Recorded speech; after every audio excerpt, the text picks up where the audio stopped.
But it's tough because everybody wants to offer a magic wand, but each one is unique. And I have my own unique problems that I solved by myself, Pushkar. It was not easy. It's taken me 3-4 years, man. It's hard. But I just wonder, like, if you have very diverse interests, is journalism a good career? A lot of times founders fail because they take things too personally. If something doesn't happen or something is amiss, it's probably something wrong with your business.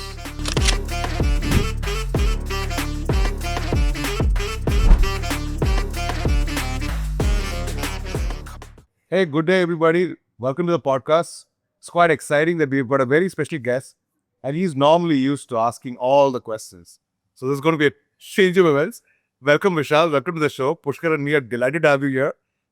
Maybe we could start this off by you explaining to us a little bit about your journey from a life experience point of view. That'll be more interesting. Okay. And then your career journey. Okay. Firstly, Pushkar, thank you. Thank you, Sandeep. I mean, this is going to be exciting. Let's see how I cope. First question, life experience. How do you want me to start? I mean, I've been schooled in so many places. Okay. So let me start. All foundation. I loved my dad a lot. I still love him. He's a businessman at 71. He started 20 businesses and he's failed at all of them. But he still keeps going at 71. He just got back from Sri Lanka because he still thinks he can make it. So I come from that background, Pushkar. And my mom is a banker. She worked in Syndicate Bank for 35 years. So she's the one who supported my dad in all his ideas. She'd say, go after anything that you love. So I think the love for life comes from both of them like that. But I've also seen the wrong side of entrepreneurship, where you're in debt all the time. There's people calling you, and especially in old India, if you were in a BIFR situation, people would never lend you money. People will never talk to you. You have to borrow money from outside, which is beautiful for our ecosystem, right? You can fail, but people will still fund you now. Right. Those days, not like that. I saw that. So I've seen the extremely rich. My dad was a very generous man. So he'd spend so much money on family and friends when he had money. So I've seen him with, what are the cars? You talk about Contessa, Ambassador, the imported Toyota Corollas. My dad had all of these things. And I've also seen people come and take it off too. I've seen that life, right? So he had come from a very old business family called the Gangappa family, which was into waste paper manufacturing. We were the first ones. See, I became a journalist, but they were in the newsprint business. Wow. They would take waste paper, convert it into recycled paper, and sell it to Express. Oh, wow. So I used to do the tours in my dad's Ambassador around paper mills. So that's like a sustainability business before the word sustainability Absolutely. was coined. So he inherited a distillery business, a waste paper business with 4 factories. There was an agri business. There was a movie production business. There was a lamps business. Our family was the first to bring tube lights into South India. So I'm talking about this from between 1975 onwards, when tube lights started becoming mainstream. So all that I saw, and I saw that completely collapse when I was a 19-year-old, completely. Went off from, so only business that was left was the film business. My dad, by the way, has produced a little bit of Chandramukhi. He made some money, that famous Rajnikant movie. So I've seen these things firsthand, but then I took to sport and music because I was so alone. I always wanted to be around my dad, but when my dad kept failing, he never kept me around him. He wanted to keep it to himself. He didn't want troubles to come to his son, right? Rightly so, wrongly so. So he would say, study, I will try to make it. He was being protective of you. Oh, very protective, absolutely. I used to blame him for it. I remember I was in England, I've told you, playing cricket. I took to cricket and music because it was an escape route. I didn't do pubs, I didn't do parties, man. I just played cricket and listened to music. Music is my brother, my sister, everything. That kept me going. I'm getting goosebumps because I've never told anybody this. Wait, what kind of music? Which years are we talking about? I'm talking about all the way. My dad exposed me to great stuff. My dad and my uncles, Jawaji Amarnath, he's a scientist, by the way. He introduced me to music. 1984-85 was the best year in English music. And DD, we were a socialist country, and first time we started having these things come out. I remember as a 4-year-old, man, these expressive guys like Tears for Fears, Everybody Wants to Rule the World, Shaka Khan, the song is called Feel For You. It's written by Prince. You know, Prince, amazing musician. So So this was a Shaka couple Khan. of years before the police Yeah, and I mean, yeah, they were all Raleigh at there. the same time. But I got to see these people and I said, man, this is something amazing. And I fell in love with music right there. And sports always so weightlifting, football, rugby, cricket. I played all of them. But I fell in love with cricket because of 1992 Pushkar. Martin Crowe getting that 100 against Australia. I woke up at 4 o'clock. I used to be a footballer.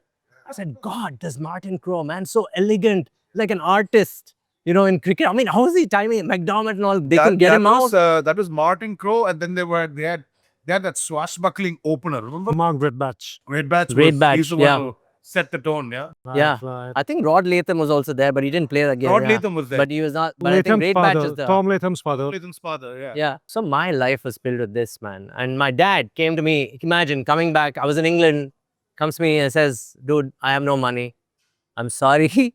You have to figure out your life." And the first thing, and I was dabbling. I used to like writing So you went to England to play Play. or to study? to play. Oh, wow. That during those times. When was that? This You is were very 2001, privileged, man. dude. I was privileged in a way. I'll be very honest. I could be honest in this podcast, right? I didn't have money, dude. My mom wanted me to become a writer, and I did. And I wanted to be still associated with my dad. He said, you know, they hadn't told me the truth that they'd gone bankrupt yet, right? I said, you know, I want to talk to dad, but my dad was in Australia at that point. I'm figuring something out. And my mom said, no, you should go to England. I said, where's the money? You know, I have to thank the United Spirits folks for this. They have a family of many distilleries at the point of time. Now it's all consolidated. So one of the families, who's now my father-in-law as well, K.M. Srinivas Murthy, yeah, he funded 50% of the education money. Wow. And my mother, being a banker, she took a loan. That's how it started. And I went to England to play in a club called Carvely. It's a village, Airedale, Wharfdale, Lead. And they used to pay me £1 a run. Not bad. So this was when 94, 95? 94, I went to cricket, Australia. I was 14. This was 2001-2. Wow. Yeah. So that was it. Dad came, said I'm bankrupt, figured it out. I was also studying in university at the time. I played for the University of Leeds. My professor and my friend, Kishore Buddha, he was the one who said, Vishal, you can write, you can think a little. He was very generous. He was the ex-editor of New Indian Express in Chennai. Oh, in Chennai. And he had gone there to study, and he's now there, living there. He's become a very good, semiotics person. He has his own business at Brighter. He told me that please join journalism because I was going through such massive confusion in life. What should I do? My dad's told me I have nothing. I wanted to go back to business. That didn't happen. What do I do, man?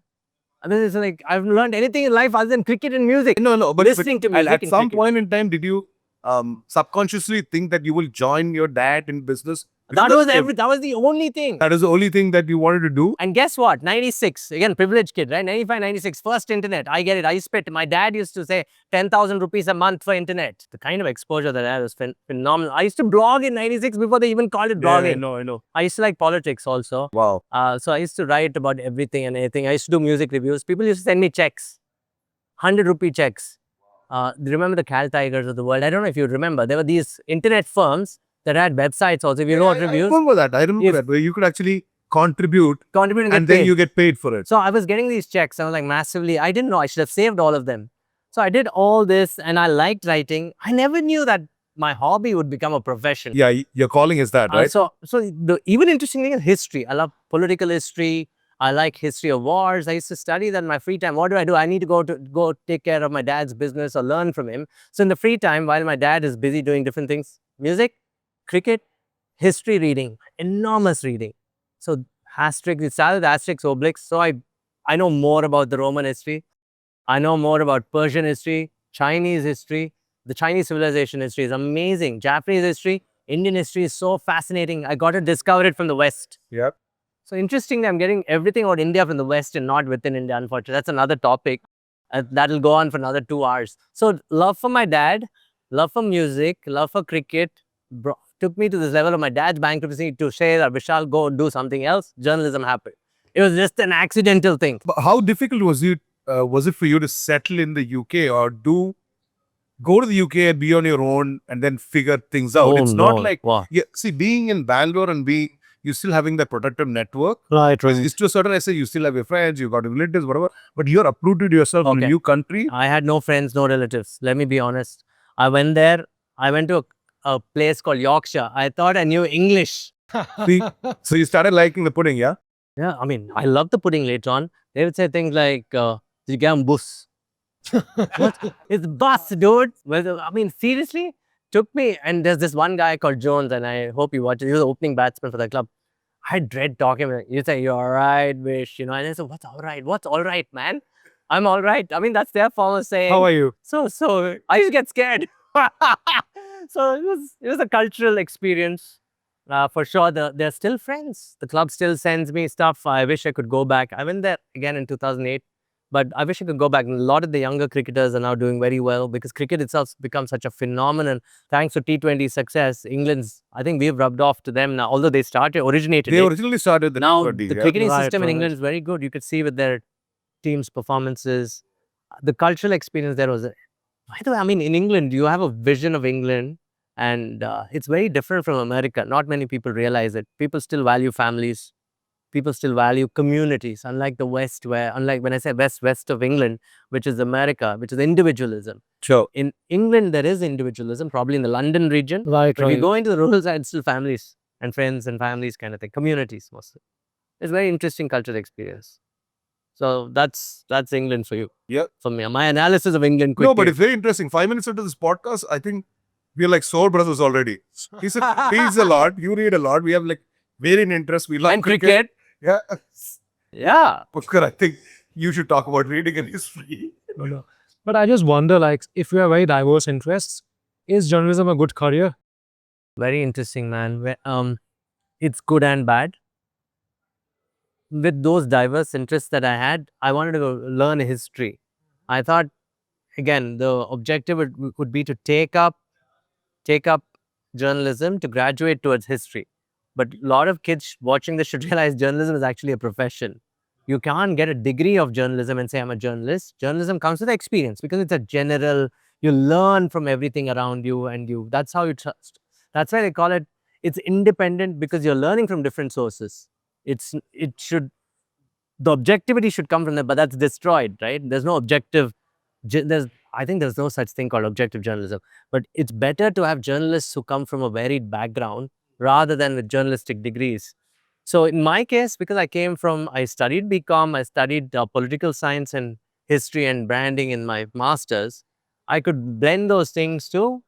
I mean, the curiosity is what should drive a journalist. So again, to your question, being of varied interest, does it help in journalism? Yes. But what it does not help in is, if you want to become a historian, I should have stuck to being a historian. Right, Once you get into that profession, very difficult to. That's why I left. 20 years of working as a journalist, getting that. You're only as good as your network when you get older. So, Your stories are respected when you're younger, but when you become older, what does the organization want? It needs money.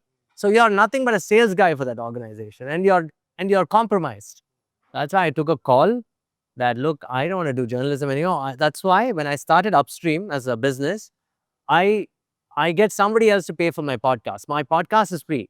I do it with everybody and anybody, just like you guys are doing it. People that I choose and I love, I do podcasts with them. But what pays our podcasts are my solutions. I go to a corporate and say, these are my content solutions. Do you want it? I can design podcasts. I can script for you. I can enable your L&D teams, sales teams with content. You want it? Take it. That pays for all the party that I still continue to be a journalist in a way.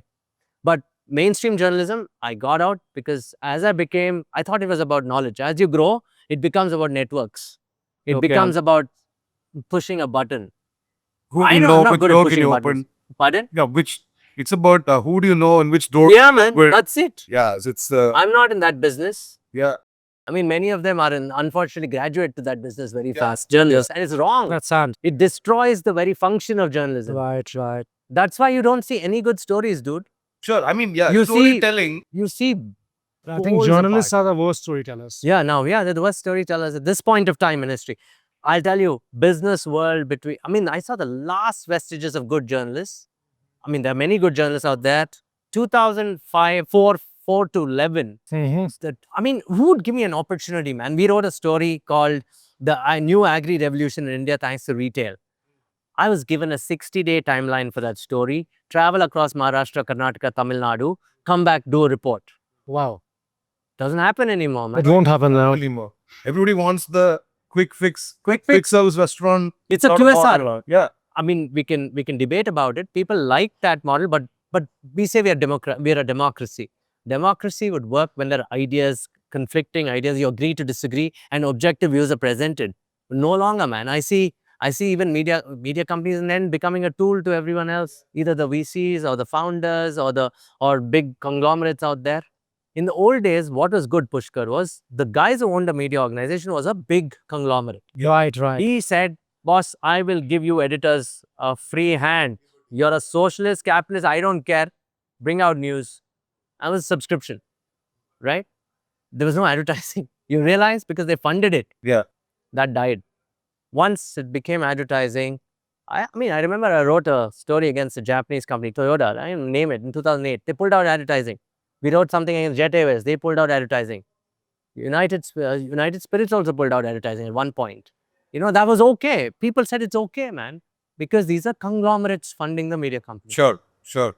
Now, when you have a single pointed media company, your revenue is advertising, Right, right. you become the button for someone else. It's very dangerous, Very, very dangerous. which is what's happening in India, which there is, and except for vernacular, which is owned by the politicians mostly, Yeah. unfortunately, people are not reading as much. It's become Instagrammable, everything. So that was very interesting because I was about to tell Go both on, of you please. guys.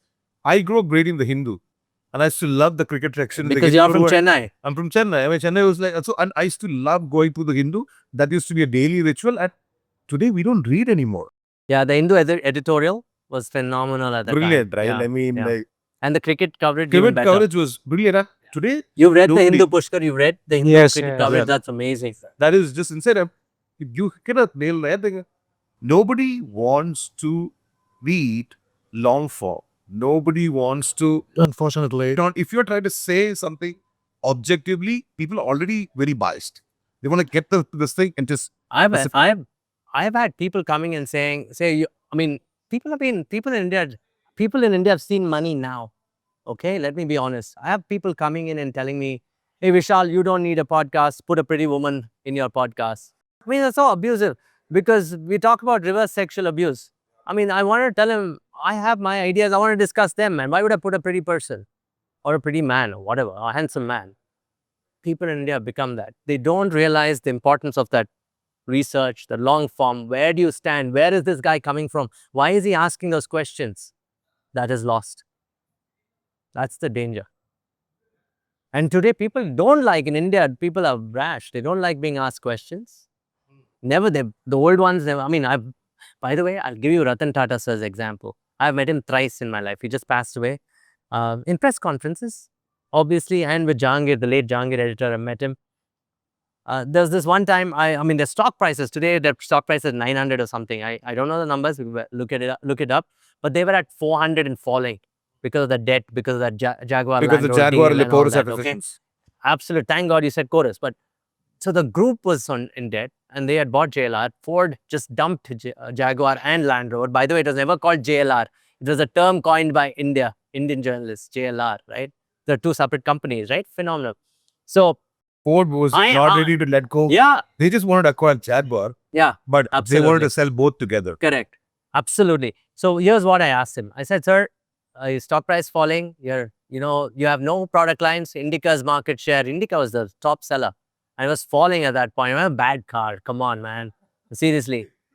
Imagine. It took a while to take off, and then it took off and then kept falling. Yeah, absolutely. Look what the vision of the man and the team is.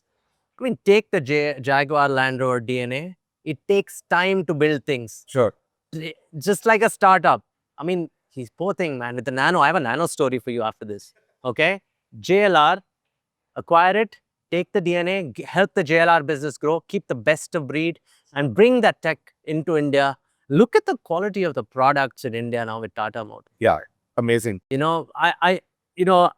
I wish journalism is actually like that. You need to know this entire journey, and it comes with experience. Obviously, didn't let the manufacturer. Yeah, right. Who knows the story? Did Indians give Sir a chance?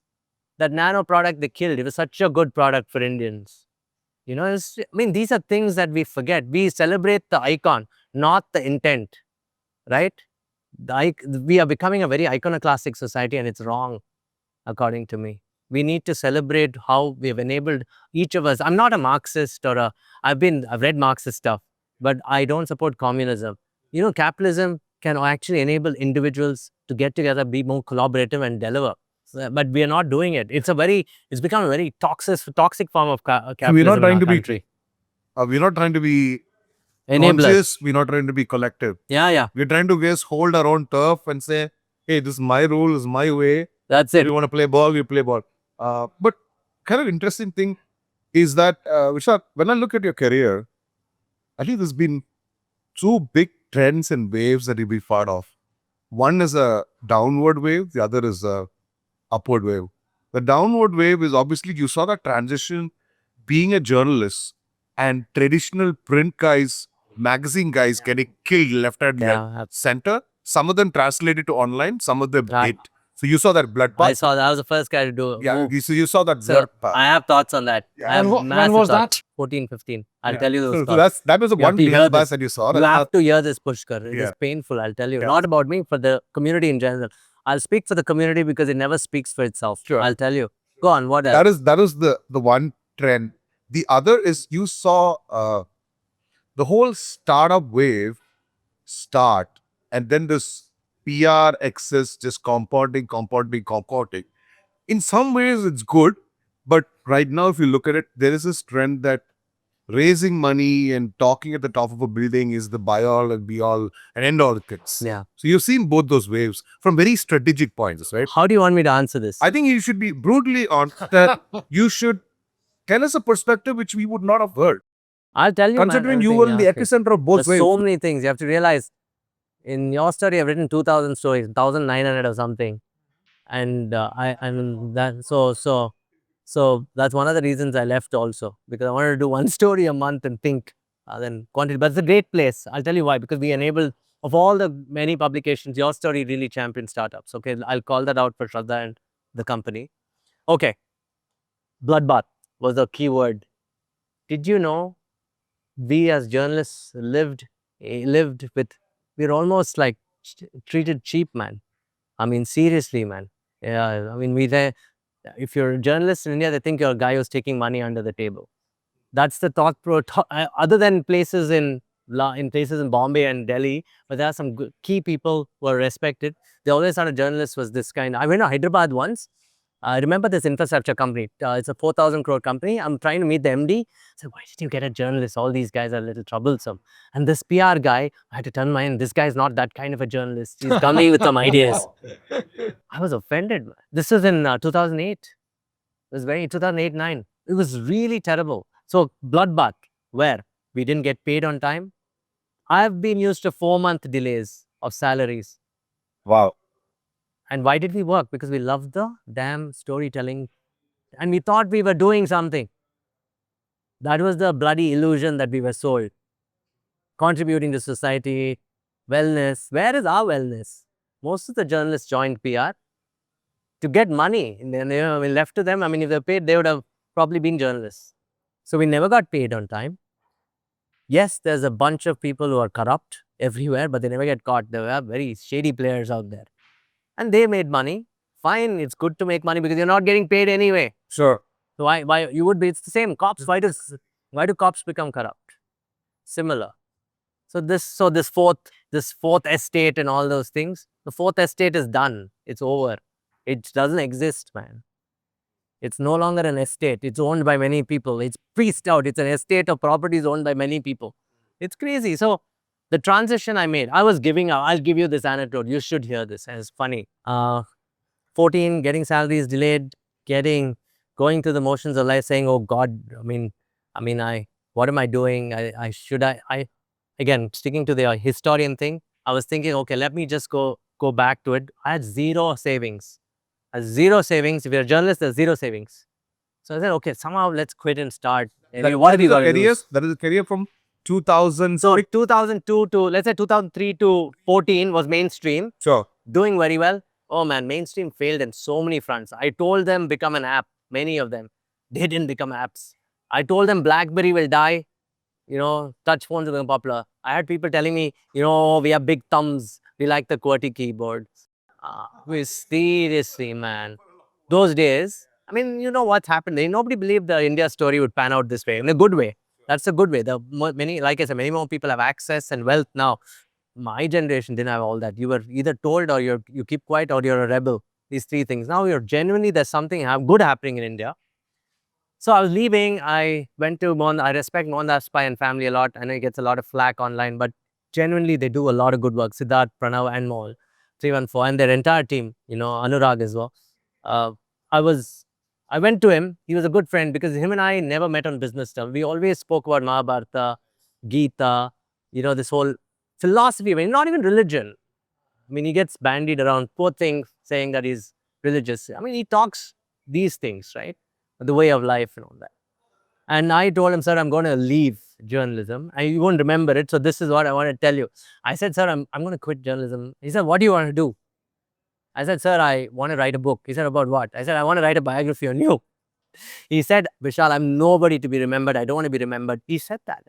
He said, why don't I introduce you to my son who's now funding a media company? And that's how YourStory happened. Wow. And I was about to quit. And This was like 3 years after Shraddha started writing in a cafe, right? 3-4 years. she's already in 7 years in, but it was not yet a business proper. She's done some revenues. So that small house that you talked about, I I was there. Indranagar, right? Yes, Indranagar. Right down the road, right on from here. So that transition. Now let me talk about the transition, why it was important. I came in, I wrote a mail to her. I still have that mail. I said, I need a couple of things from you. I'm in need of new energy. I still have that email. I will join you because I'm looking for some inspiration and energy. Okay. And she took 1 month to reply to me. And she replied, I was actually at a funeral. Okay. So I said, can I talk to you day after?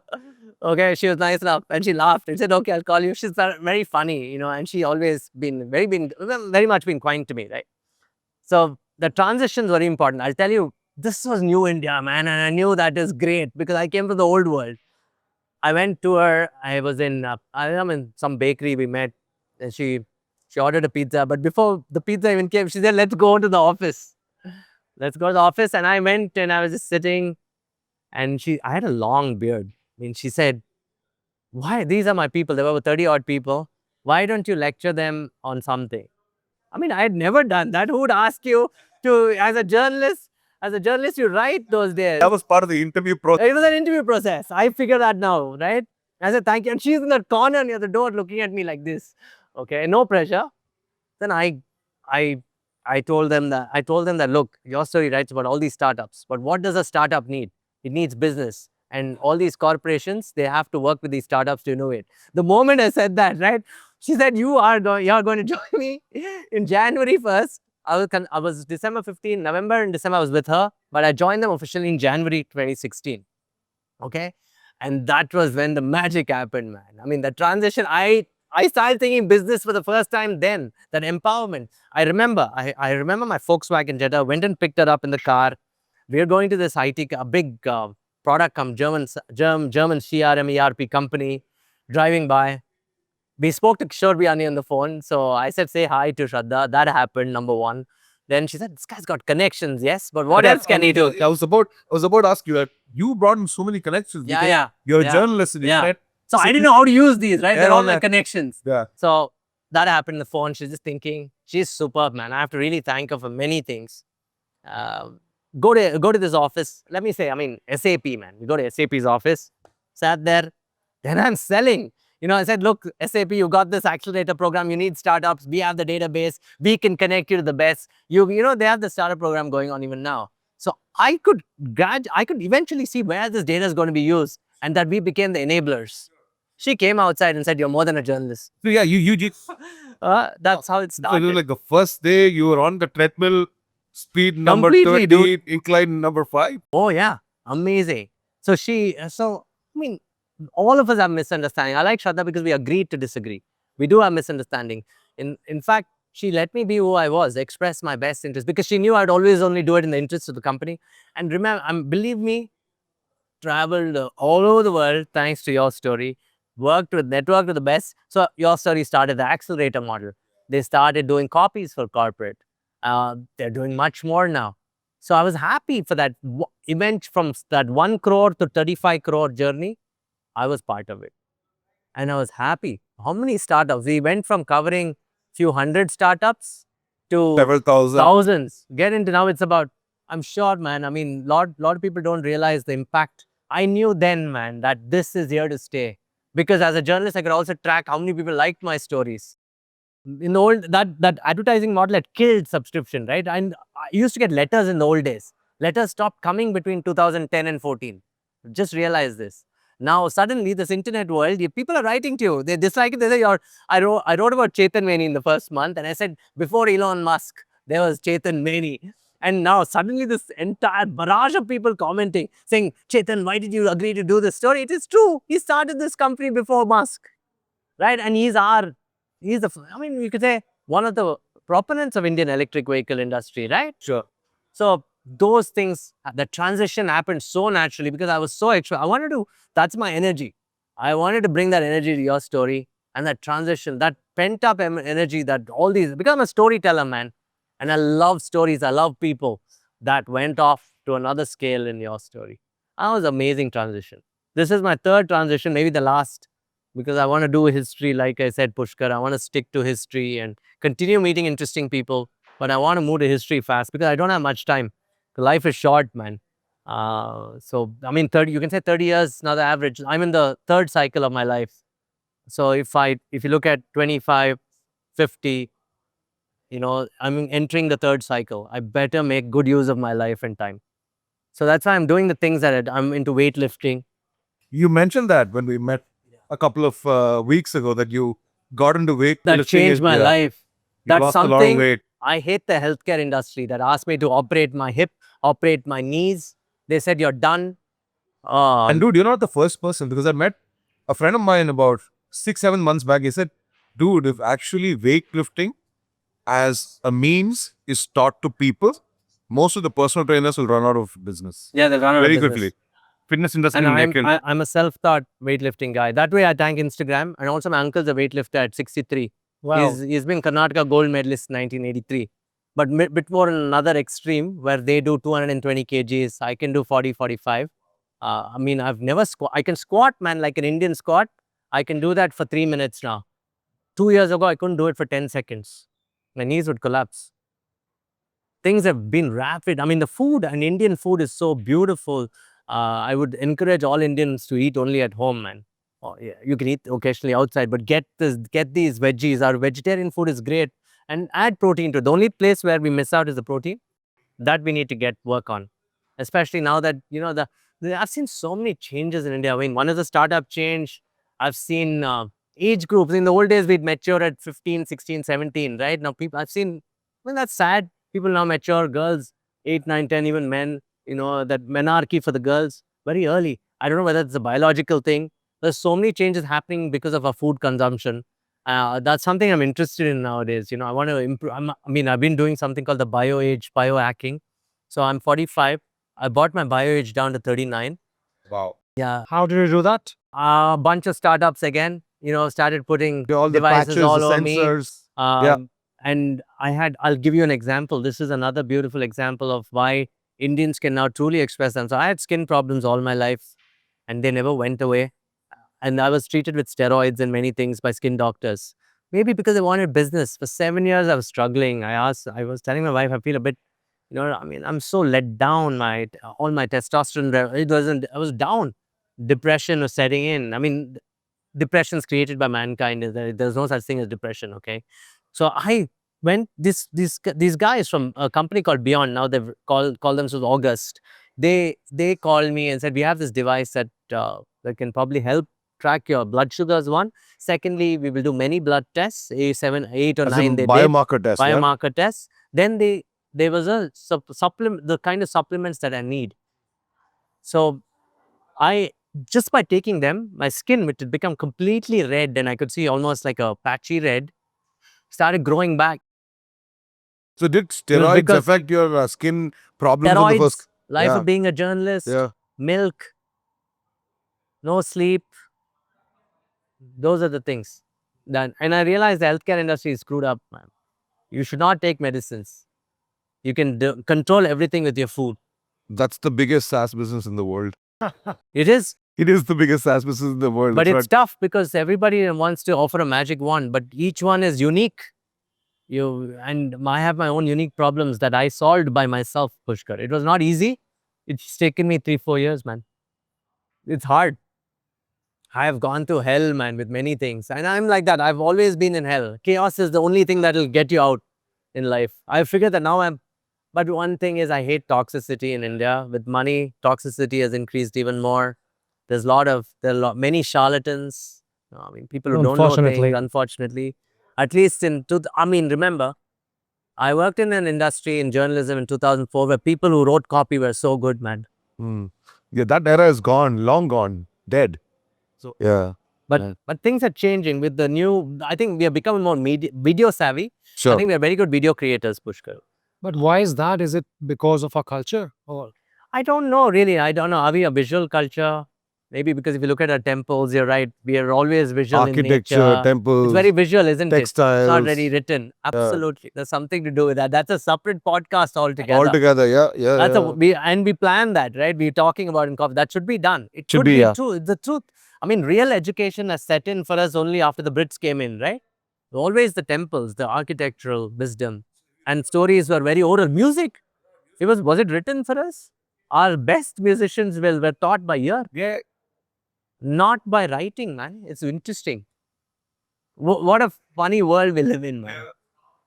Interesting. I'm sorry I stumped you guys there. Go on. No, but it's kind of interesting that you mentioned that because I remember when I was talking to my cousin when he was getting out of architecture school, they used to have these projects where it's 4 months, 5 months, they go around India, they experience palaces, buildings, Yeah, etc., I've heard of that. which kind of comes in and then they get inspired to build things, right? Yeah, So it's like a real world apprenticeship that you that's important. Yeah. because I mean, you would relate to what's happening with your son's generation.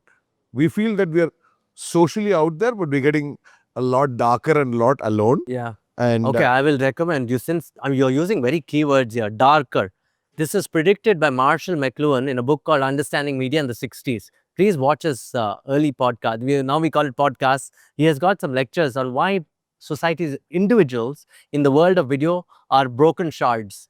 They're not in a community. They're within their own devices. Their eyes and extension is nothing but a car, the office. The road is also an extension for them. They're all on their own. So therefore, the grim society. They're it very is a very grim society, dark. right? That's a little Absolutely. scary, right? I mean, considering It's happened in America. we're all cusp generation in the Yeah. sense, I call it cusp because we never grew up with devices. We would go outdoors and play. That's We over, would have right? friends from all walks of life, whether it's school or whatever. And that used to be very communal. And we felt that was it. And then suddenly we got exposed to technology, mobility, internet, and all of that. And it seems like we've all gotten constrained as a society. And sometimes it feels scary because maybe it is designed that way. I think so. It's designed that way. But coming to writing quickly, I don't want to affect my stream of thought here. Writing is also important because it builds thought process, logical flow, right? It's important to have it. So writing has enabled humans to science, man. Good science is documentation. Do you think we'd have got this far? I don't know, but it's interesting to know how did we build those great temples? How did we build those great forts? Water systems. You were asking me about the Vijayanagara kingdom. They were only lake builders. They're not known for their temples. Their temple architecture is a bit gaudy. Gaudy in the sense they're not as intricate as the Chola Empire or the Pandyas. Not even the Pandyas, the Cholas or the Pallavas. but more intricate in terms of management of lakes. Nobody tells us these things. So why? How did they capture that knowledge? Is it by experience again? Can all knowledge be just oral and visual? I mean, it's interesting, man. I mean, that's something that probably somebody should do research on. Or we should get a audiologist on the same. It's the same across cultures as well. Like you talk about the pyramids, you talk about Machu Picchu. Nobody has an answer still today how they were built. With precision science, whether it's astronomy, I don't know, but yeah. Here's a complete contradiction to our thoughts. The Chinese have written documents for 2,500, 600. They have documents, man, written bureaucratic documents. They have everything from canals to walls to everything. I mean, that's another way of looking at it as well. So they have written documents. So is it the way we train people? I don't know. Is it the way we present things to people? When I say we, it's the leaders or people. Collectively. Means I don't know. Very interesting world we live in, Pushkar. Strange world. Very strange. I remember growing up in Chennai, there was this drummer called Shivamani. Who don't know? Oh, who I have a doesn't know Shivmani story also. I'll You tell have Shivamani story as well, but he was just such a purist. I mean, you could talk about Shivamani, you could talk about U. Srinivas, you could talk about some of these guys. They just did this too. They did their time. They did that 10,000 hours or more in their craft. Yeah. And that's why they are That at good. that level, right? He's a talent, yeah. And everybody thinks that you can learn hack and hack things to get to that level. Or multitask. Or Multitask or whatever, but Yeah. Shivmani at least has made it. Imagine his guru, David, David. okay, in Chennai, he used to be a session musician, never got discovered. And Shivmani says it. I met Shivmani and Trilok Gurtu. If you know Trilok Gurtu is a percussionist. You know what? I mean, these are people who probably did it for love of music. But you were also a music journalist when you were writing? No, I was lucky. Because this English educated guy those days, right? No, seriously. Leeds. Seriously, Yeah, yeah. Leeds return. Leeds return. Leeds return. Okay. Brian Adams concert, go. Yeah, Go that meet was- Brian Adams. Well, there were two concerts. Listen Remember to back this. then? When did he first come to He's Bangalore? toured in Bangalore many times. couple of I times. covered First him one? in First the one was 90s a 2000 couple of times. 2002, bro. Yeah, 2002 was a Deep big Purple one. was the first big gig that Yeah. happened here. So and then it's Brian interesting. Adams. So all of them came. Roger Waters, Roger everybody came Waters. here. So I met Joe Satriani. Like this. Satriani, Josat. Yeah. Okay. So then Sting, Mark Knopfler. So they would send me. I used to be the only guy in Express who would review these music CDs. Oh my God, you were an Express that time, right? Yes. Yeah. So CDs, I'd review music. I didn't know jack of music. That man was like an enviable gig, dude. I was interested. Here's That is another. an enviable gig, dude. It is. I'll tell you, I've done many things, man. Suddenly, I've met kinds of people you don't believe. So it's like, the music. My dad, when I said I want to buy a guitar, he said, "What, you want to play in a cabaret? Is it?" He said that. He didn't let me buy. I mean, Let you buy a guitar. no music. He thought I'll go end up playing in cabaret. You know, in like those old 70s Tamil movies. You know, you remember that. The gaudiness of it and the sleaze that present in like one of those R.D. Burman songs, those dance number songs. He thought I'll become that. So that was just. But here's why you have to continuously learn. When I could afford it, I bought a guitar, but I couldn't pay for a master. I would learn on YouTube stuff. But then I went to a master. I'm still going to a master. Wow. So I started learning music at it. I picked up the guitar at 25 because I could earn it. I could play some music to impress some ladies. But now, as I got older, I've realized the essence of it. Sure. So I'm learning the essence of it now. Nice. It comes over a period of time. Some skills become sharper, but you make mistakes. The other important thing is that I think, Vishal, you would probably agree. Pushkar and me have talked about it a lot. A lot of times founders fail because they take things too personally. There are actually two personas. It's you and your business. If something doesn't happen or something is amiss, it's probably something wrong with your business. Don't take it very personally. Oh man, I love the way you said it. And I want to bring again history to this. Do you know there's a dynasty called the Qin dynasty in the Yeah. So the India knows China as Qin Chin, yeah. because they were the first empire there. Yeah. You have to realize the Qin dynasty and much of its success and quick failure when the early Zhao dynasty, the original dynasties, I'm talking about 800 BC, the Qin were basically horsemen or people who were said, you go manage, they're punished. People who were displaced basically. So you go manage the fringes of the empire. So the Qin make a pact with each other, saying we will grow at some point, we will create a system where we eventually unify all of China. They have that sustained for 300 years, passed on from family to family. I'm coming to the toxicity and founder. So if you look at the Qin dynasty founders, they enabled it with, you have to read about the book of Lord Shang, and the book of Lord Shang is the foundation where the Qin decide. A lot of the Chinese history is family led, much like Indian businesses, family mentality, right? It's okay to have family members, but is it really meritocracy? So the Qin decide, okay, what should I do to enable my army? I can't recruit from families anymore. I have to empower people. How do I empower people? Give them land, give them a chance to come back in life, and they'd become loyal to you. And they'd monitor that. very well. I mean, they monitor land production to you're sending your sons to battle, right? They monitored that continuously for 200 years. So they moved from the family system to a meritocracy system. The bureaucracy stems from there. And then guess what? Every emperor bows. I mean, when he takes over as an emperor, he remembers the ancestral messages. He has to chant them and then go and run the business. He can't be a fool.